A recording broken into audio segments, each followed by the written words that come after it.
Hello, I'm Dr. Brian Fraser, and in this tutorial I'm going to show how to use Git with an Eclipse to create a repository and push to that repository. We're going to start by working with a local repository and then move to working with GitHub.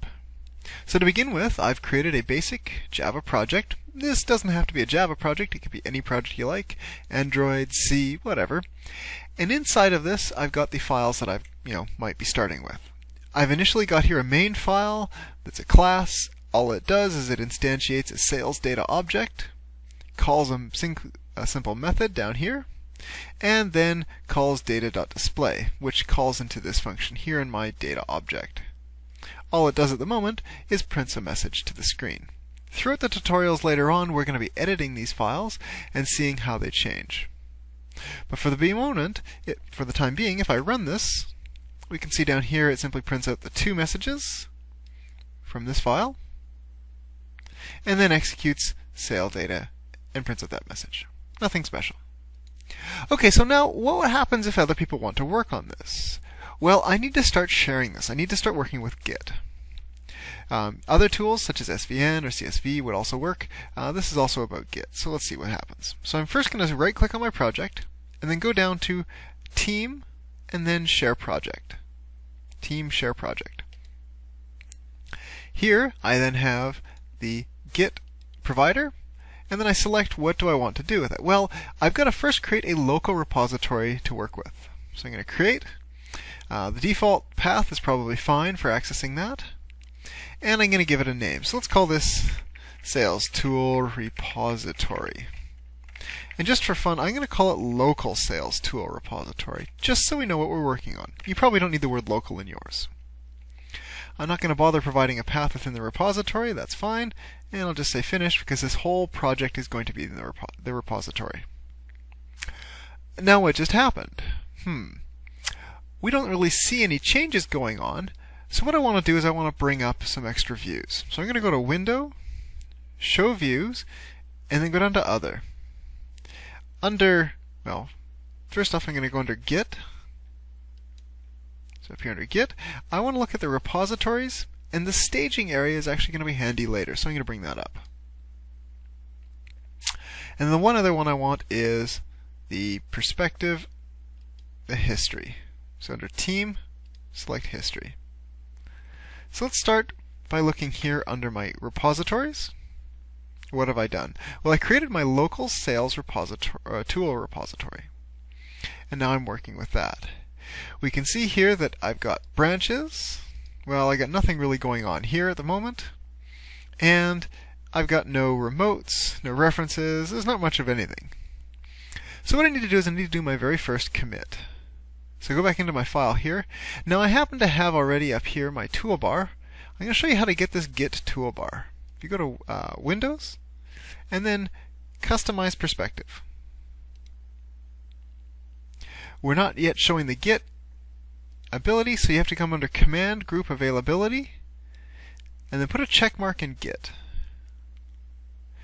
Click OK, and that's now going to give you the Git menu here that you can work with, plus the toolbar here at the top that I like. So I've got my files all ready to go, all ready to be checked into my repository. Oops, I'm showing you something here. I just tried saving the file, but it tells me, hey, that file no longer exists. It's actually been moved. I had these files open to begin with, so I'm going to have to close them here. And now when I open them again, it's going to be in a different place. If I right click on this and I go to Properties, we can see here that it's now moved to under my Git subfolder. So it's actually moved my project. That's okay. So I'll move those up, save those, and now what I want to do is I want to commit. So I could go here, right click, go to Team, and then I could go to Commit. I'll try that to begin with. I give it a message, initial check-in of sales tool, provide an author and so forth. This email address, if you're using GitHub, may be publicly available, so you might want to use one that you don't really care about. So now these are the files that I can choose to check in. I like this button here on the right, add them all. Except I don't really want to add them all. I want to add most of them, so I'm going to go through and remove the ones I don't. There's no sense in checking in my compiled class files. There'll just be a pain to manage merges on later, so I'm going to keep those out of my repository. So to begin with, I'm just going to say don't check in the class files, but check in everything else. So I've got my project files, the class path project, and some settings. Plus I've got all my source files. You might also have resources like text files, HTML files, documents, or even images. So I'm going to say commit. Now what's happened is you notice down here under my local repository, under branches local, I have this thing called master. Master is the main line that we're building on. So master is now created. Now the next thing I want to do is I want to be able to say, well, let's push this up. If I go to my web page again, hit F3, oops, sorry, I haven't done that yet. I've not yet created anything online. So nothing has yet gone on to my GitHub repository. So if I go under history here, if I right click on my project, and I think there's a show in button, which may be just off the screen. Let me bring this up a wee bit. So right click on that. Try it again, right click, show in history. And now we've got here on the right hand side all the history of my project. This is going to be critical. We're going to really want to look at this a lot later on. But let's start off by going up to the remote server. So I want to go into here and I want to say I want to create a remote. Now how am I going to do that? Well, I need to first go into GitHub. So I'm going to bring up my browser. I've gone to github.com. I've already logged in with the user ID. They're free to create. And I'm going to create a new repository. So I'm going to use this button down here, new repository. And we can pick a name for it. Let's call this sales tool. I can provide a description if I want. I'm going to make it public so it's free, and then create the repository. So we can see here, and I've created the repository. There's nothing in it. What I really want is I want this URL. So I'm going to copy this. This is the way that I'm going to get access into my GitHub repository from within Eclipse. So I'm going to, back in Eclipse, creating a remote reference, remote repository to connect to. I'm going to name it origin. That's the standard name of what we talk about the upstream repository. So we'll leave with origin. I'm going to change the URL here. So it brings in whatever I had copied already. It fills in the host and the extra pieces of information from that. I need to put in my user ID and my password. I'm going to choose to save this in secure storage just so I don't have to type it in every time. So I'll click finish. And now we've got this saved here. Now this ref mappings is actually quite interesting. I'm going to want to add one here. So I could go through add and type it in. That's a little more harder than I want. I'm going to go through the advanced because it happens to fill in everything for me. So I say what source ref do I want it to be, i.e. what do I want to work on? I want to work on this master.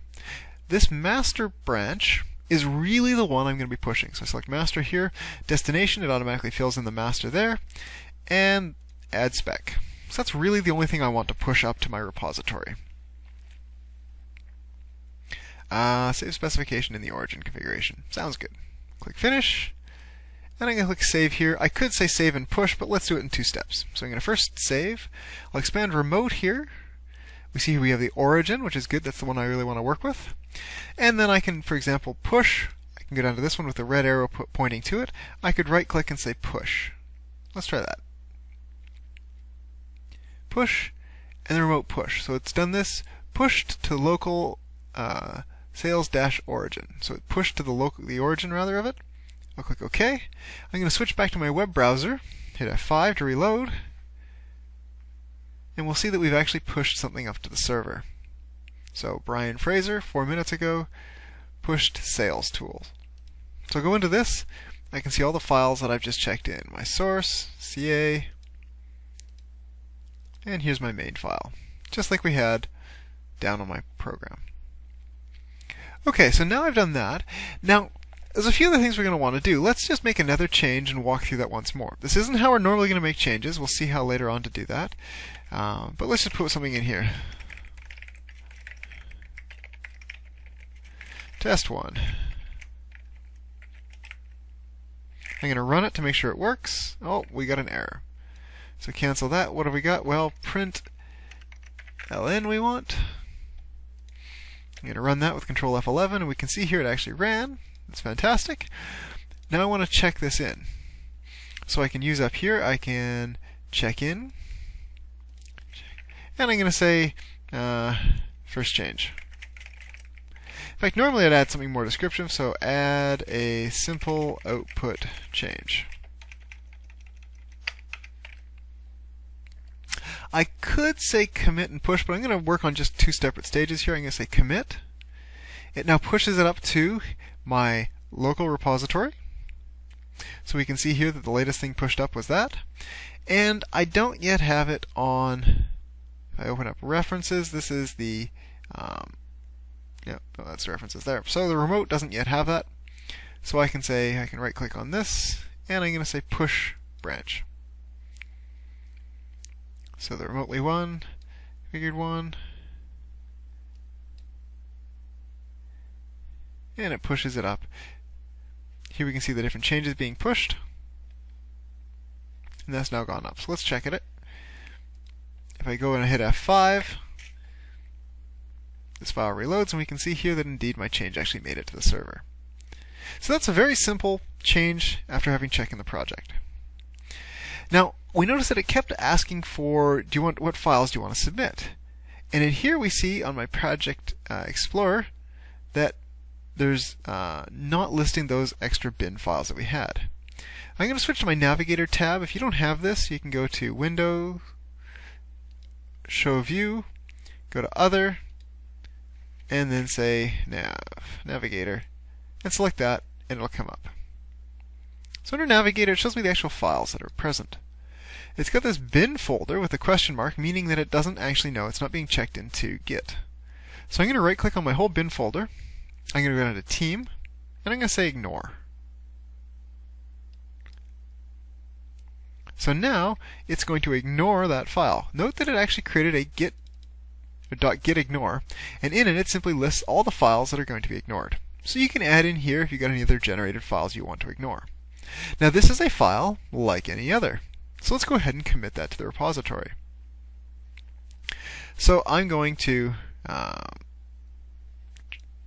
go up here, and I'm going to say commit added ignore.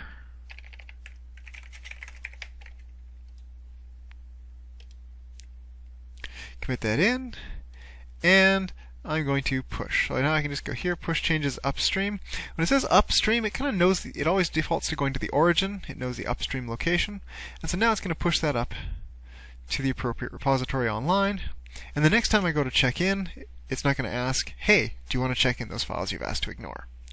You want to set it up the ignore carefully, because then all of your team members will also get the same ignore file. And that's handy because then nobody else inadvertently checks in, for example, a half meg of generated exe files. Okay, so what have we seen? Well, we saw how to, using the tool or team and then the share project, we saw how to share it with a local repository, so in here, and we saw how to push that up to the remotes. Now, as it turns out, we see here that it's actually tracking the loading.